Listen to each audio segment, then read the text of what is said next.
Seguinte, aí falando da carga de fluido, 140 PSI, né?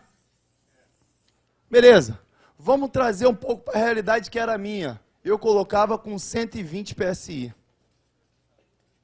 Dona Maria me ligava, Job, meu ar parou. Chegava lá, vazamento. Vazamento, identifiquei o vazamento, corrigi, pressurizei, na hora de fazer a carga, 120 PSI. Só que está quente, Cuiabá está quente. Então, nesse momento que eu fiz a carga, o quarto está quente, 35 graus no quarto da Dona Maria. Ou seja, o ar que está batendo na serpentina está extremamente quente. E as moléculas do R410 ficam fervilhando lá dentro. Com isso, a pressão sobe. 120 ali, torando. 120 PSI não quer dizer que sua carga esteja ok. A pressão é uma variável, como diz o meu grande professor Américo. Quem trabalha com pressão é borracheiro. Refrigerista trabalha com temperatura. O manômetro está ali para te dizer em qual temperatura o fluido está evaporando.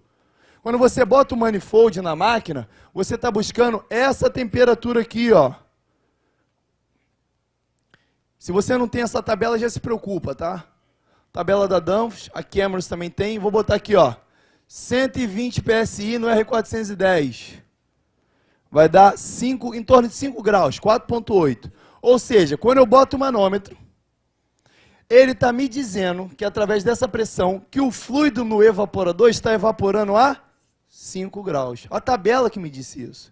Se ele estiver evaporando a 130, se ele estiver a 130, ele vai continuar evaporando a 5? Não, a temperatura também vai aumentar. E vamos supor, evapora a 6. Então mudou a pressão, mudou a temperatura que o fluido está evaporando no evaporador. Está claro isso? De boa? Beleza.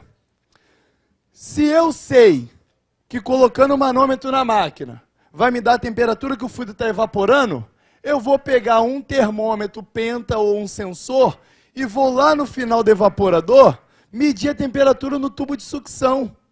Porque eu sou o refrigerista e a minha função é saber se o meu evaporador está evaporando. Então, se eu botei o manômetro, ele me deu uma referência. Ó, Job, está evaporando com 5. Ele evapora com 5. Se eu chegar aqui no tubo de sucção e botar um sensor e tiver 5 aqui também, o fluido evaporou? Não! 5 ele está líquido e vapor. Então você mede a pressão para achar a tua referência. E tu vai lá no final do evaporador medir se essa evaporação aconteceu. Ou seja, botei o manômetro e está evaporando com 5. Se eu medir aqui no tubo de sucção também está com 5, acabou, não evaporou. Aí pode ser o quê? Sujeira, filtro sujo, baixa capacitância no evaporador, excesso de fluido. Pode ser vários fatores, mas você sabe que o teu evaporador não está fazendo o papel dele. Vai voltar líquido para o compressor. Porque enquanto ele evapora a 5 graus, você tem líquido e vapor. O compressor pode receber líquido? Não. Agora, se você botou o manômetro e viu que o fluido está evaporando a 5 graus, pegou o termômetro, botou aqui, está 6, ele evaporou? E aí, Cuiabá? Sim. Se ele chegou a 6, quer dizer que ele está 1 grau acima da temperatura de evaporação. Ele evaporou. Tá bom? É o fabricante que vai dizer. Porque o resultado disso aqui é o que a gente chama de superaquecimento. Superaquecimento é igual a temperatura de sucção menos a temperatura que o manômetro me deu, que a gente chama de temperatura de evaporação. É essa variável aqui que vai garantir que o meu compressor está saudável. Aí é o seguinte, aí vamos lá, tem fabricante que pede o superaquecimento de 5 a 7. Se está com 6 aqui e está evaporando com 5, o superaquecimento é de 1. Ou seja, 6 menos 5 vai dar 1. Esse é o superaquecimento. E aí, nesse caso, eu sei que o meu evaporador não está evaporando da maneira que deveria. E aí, vamos lá. Eu botei a carga de 120 PSI e já entendi que ele evapora 5. Dona Maria me pagou. Ela quer saber se está funcionando, bota no 18. Sabe como é que ela é, né? Quer saber se ficou bom. Falou, Dona Maria, bota no 18, bota no 22, por favor. Ela, tá bom, meu filho, 22. Quando tu fecha a porta e sai, ela... 22, porcaria nenhuma, meu irmão. Quero saber se tá bom. Mete no 18. E aí, 2 horas da manhã, pelo fato de ela ter botado no 18, essa temperatura de 35 caiu para 22. 2 horas da manhã. Tu já pegou o Pix da Dona Maria? Já tomou aquele Guaraná? Já tá sexta-feira. E aí, o que que acontece? Esse ar com a temperatura menor, batendo nessa serpentina, as moléculas agora vão ficar menos agitadas, porque o ar já está parcialmente climatizado. 22 é uma boa temperatura. O que que vai acontecer com esse 120? Vai baixar a pressão, porque a temperatura interna está baixa. Aí eu vou dar um exemplo para você. De 120, ele volta para 90 PSI. 90 PSI, se você for na tabela agora, lembra que para pressão eu tenho uma temperatura? A 90 PSI, pode olhar na tabela aí, o fluido evapora menos 3 graus,1.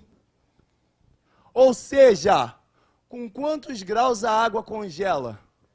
0 grau. O fluido está passando aqui na serpentina agora, menos 3,1. O que escorre aqui na serpentina que pinga lá no dreno? Água. A água congela quantos graus? Se a água que congela 0 grau tem contato com o fluido que está a menos 3,1, o que vai acontecer com essa água? Congelar, meu patrão. O evaporador, ele apresenta um congelamento quando a temperatura do fluido está igual ou abaixo de 0.